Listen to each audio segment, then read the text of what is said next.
Hello, everyone. Eric Cave here, your Director of Next Gen Ministries for the Pacific Northwest Conference. And I'm really happy and excited to welcome my friend Mark Stuckey. He is the campus staff minister at Lewis and Clark College with Intervarsity, and he is recently became came on staff at Eastridge Covenant Church as the associate pastor of worship.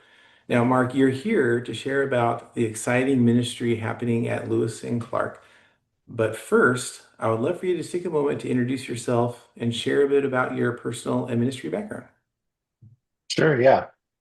I actually grew up at Pasadena Covenant in California, so really familiar with the Covenant denomination. Became a Covenant pastor about 14 years ago, ordained in the denomination, and served in different Portland Metro Covenant churches. Personally, I live Southeast Portland with my wife Hannah, my son Sawyer, and Eric. I don't know if I shared this, but baby Stuckey on the way, due Yay! next spring. So All we're excited about right. that. All right. Yeah. Oh, this is awesome. So we don't get to do like any breaking There stories. we go. So Yeah. yeah, this is great. Just in, right? Yeah. Yeah. That's good. Okay. And you're now, for the last couple years, your most recent job after you're kind of like doing a circuit trying to, it seems like, work at every Covenant church in the Portland area. Yeah, right. Yeah. But most recently, your job has been with InterVarsity. Tell us a little about how your history and how you got connected with InterVarsity. Sure, yeah. I actually grew up in an InterVarsity household. My dad worked for InterVarsity, but I was really my main connection was I was involved with InterVarsity as a college student at Cal Poly San Luis Obispo. And my second year, my sophomore year of college, I became a Bible study leader as well as the worship leader and in our group. And those two things I really carried forward into my life the last 24 years. And saw sort of my how my faith and my passions kept coming together, my love of the word, and so yeah, so and IV's been kind of deep in my blood for quite a while.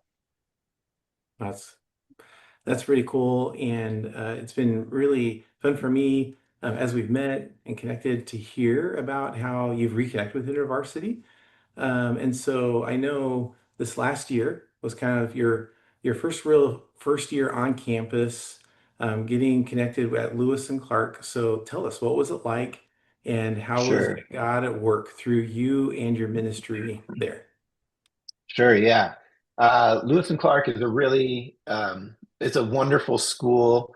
It's it has a couple like unique dynamics to it, right? Like Portland is this sort of kind of post-Christian space, seven college campuses, 50,000 students, and really not a lot happening as far as campus ministry goes. And so there's just like really big need for hope in this space.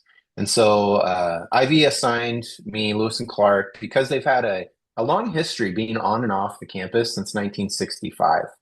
The campus itself is Princeton Review just rated it number two least religious students in America. Hmm. And we found that true, like being on campus. I went to replant this last year.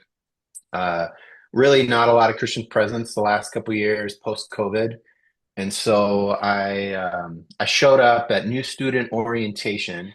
Um, One of the amazing stories out of that was this this couple came in. They were from Minnesota, and I overhear, and the room's full, and I overhear the lady, the mom, go, "I recognize you," to this other couple, and she's like, "Our church supports you." In Africa. Like, don't you live in Africa? And so my ears were ringing at this moment. And so here's Wow. this sort of like God moment of Yeah. two people who have never met each other at all, and this couple from Minnesota recognized medical missionaries that their church supported in Tanzania.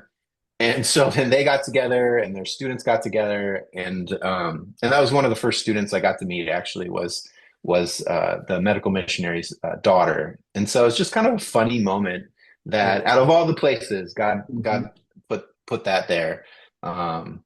This is really sweet. Uh, It's an amazing another, story. Sure. Yeah, Yeah.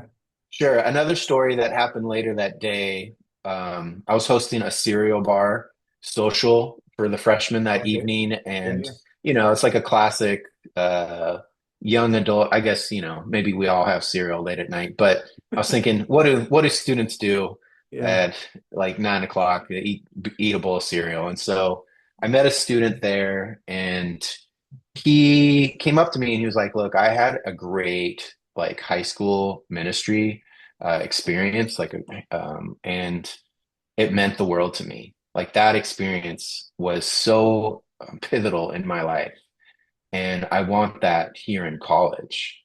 And again, there was no group for him, so I was like, "Well, you're it. Like this is great, and you can help me put this thing together." And he was like, "Great, I'll do anything it takes to help put this together."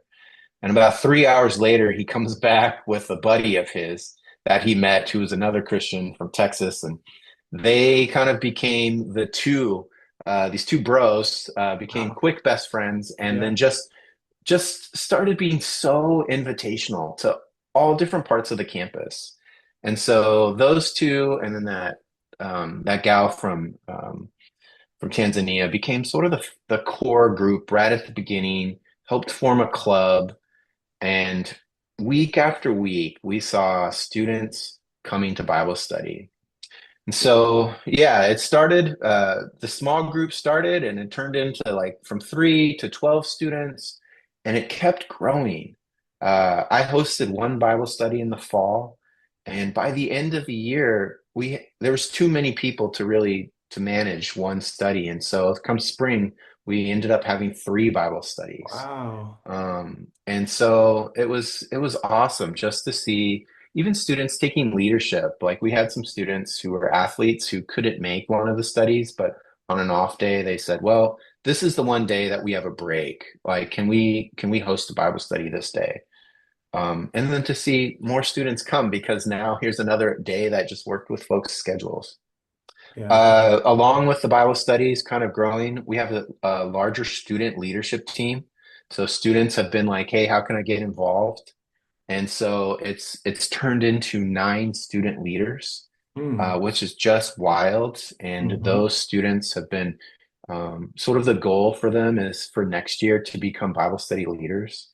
And so next year in the fall, this coming September, we're planning on 5 Bible studies on campus with student leaders in each of them.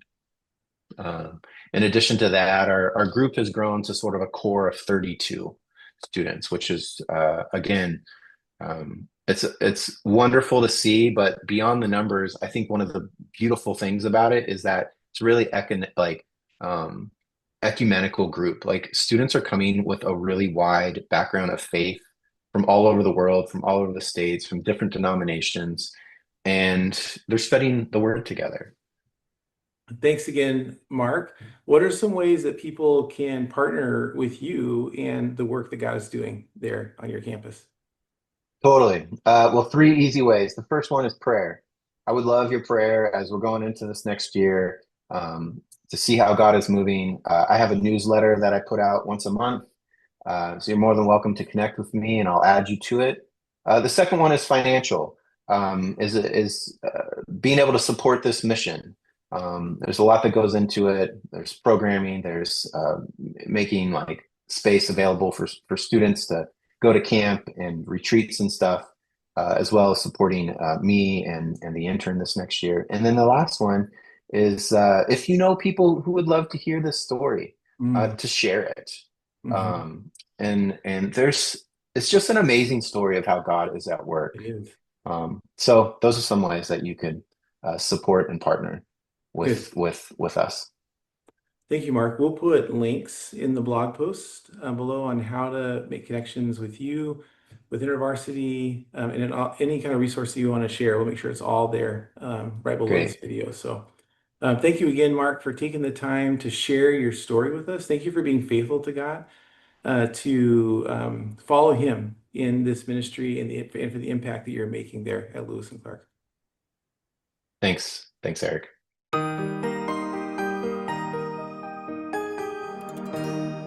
He's like, and you guys are sort of like like nerds about it, like you take it, and I took that as just like That's great. a badge of honor.